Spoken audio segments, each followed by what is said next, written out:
Hey everyone, this is Dr. Drizzle, and welcome to the National Parks Adventure, Crossing America.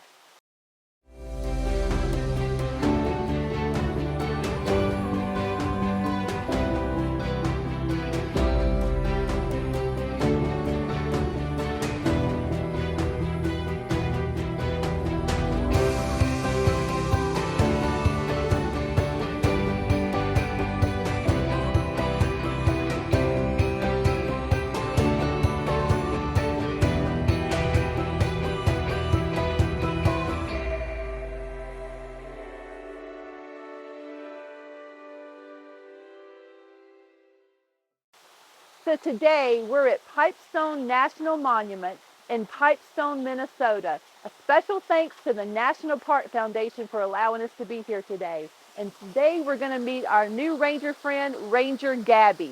So thanks for allowing us to be here today. Tell us about how you got to this great place. Yeah, so I started working here for their Youth Conservation Corps when I was 15. After that, I started to volunteer here. And then after I graduated high school, I was offered an internship. I just recently graduated college and now I just landed a permanent position and I'm just really lucky to be here. What did you study in college, Gabby? I majored in anthropology and I minored in Spanish. So this is a perfect blend for you, right? Absolutely, it covers everything I like.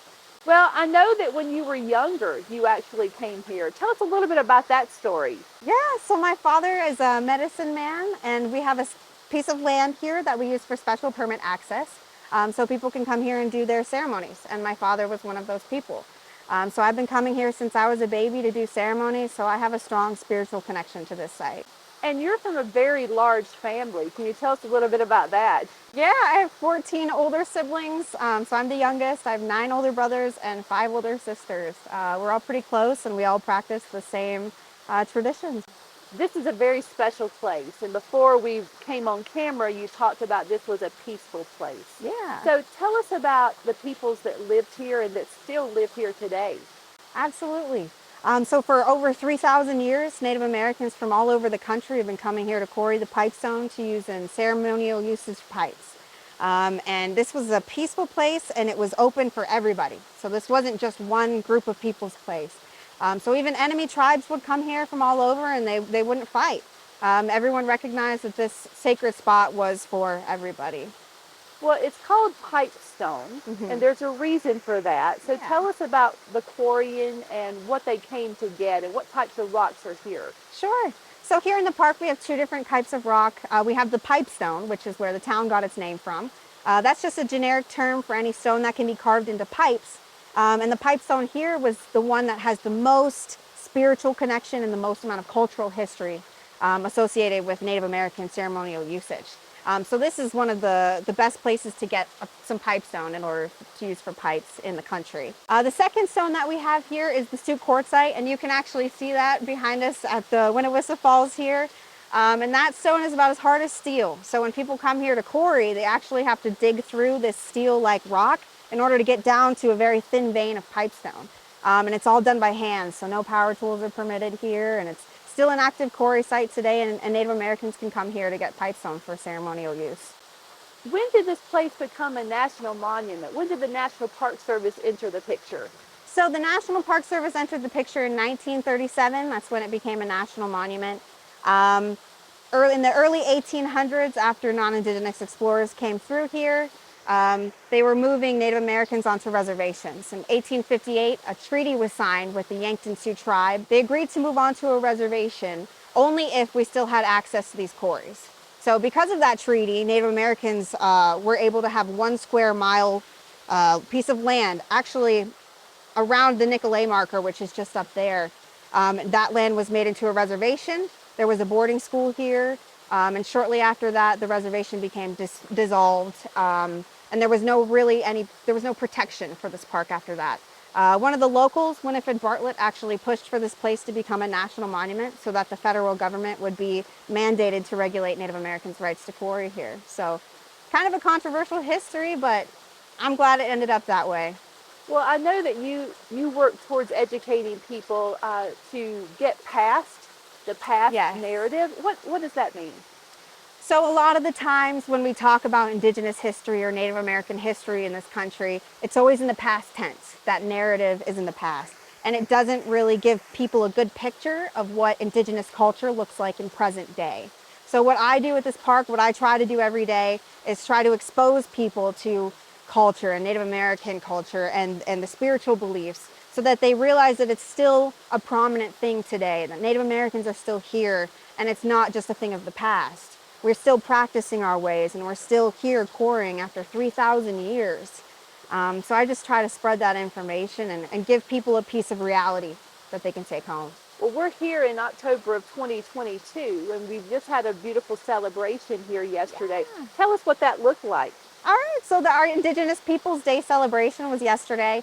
All along the trail, we had bags with little lights set up, and it was nighttime.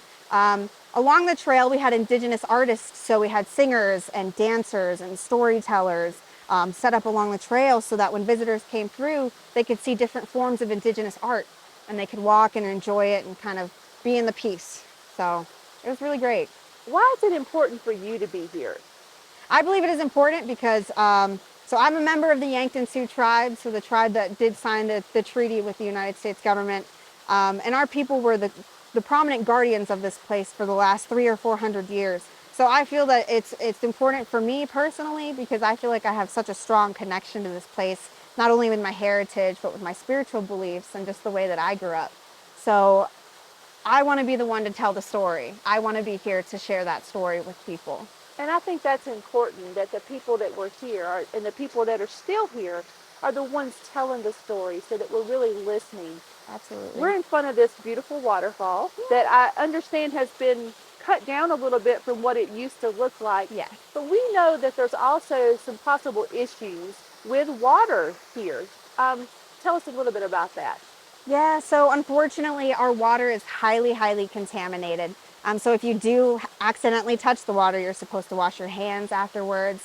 It's safe to say that the contamination from the waterfall is due to heavy pesticide use, livestock waste, and storm water runoff. So this is something that you as a park and as a community are dealing with right now. Yeah. And obviously we want to make this water safe because as we know water is life and we need Yes. this to take care of ourselves. So that leads us to our STEM and engineering challenge. Students, you know that we work closely with the United Nations to tackle some of their problems that they have put out there for us to look at, 1 through 17. So we're going to look at goal number 6 today, which is all about clean water and sanitation. We want you to do some research on Pipestone National Monument, find out a little about the water quality here. So we want you to come up with ideas that will help Ranger Gabby and her fellow rangers as we think about livestock and pesticides and trash that sometimes we put into waterways as humans. Our impact is not always great. We want you to come up with some ideas for them on how they can solve or tackle this problem. And then we wanted you to take those same ideas back to your community. So whether you live in a rural area or a suburban area or right in the middle of the city, it is all our responsibility to take care of our water. So when you're taking your dogs out and you know they have to go to the bathroom, what are you going to do to make sure that their waste doesn't get into the waterways? Maybe you're helping your family take care of bugs in your garden. What type of pesticides are you using? And can those get into the water source? Can they get into the groundwater? Also, just throwing away trash. We know that microplastics is a huge deal. So when you're finished up with your trash, where are you putting that? Are you reusing things or reducing your impact? All of these ideas will be great as Ranger Gabby and the Pipestone National Monument look to figure out how they can take care of the water here. Now we want you to make sure you tag us at Dacia 92 and also tag the National Park Foundation and Pipestone National Monument.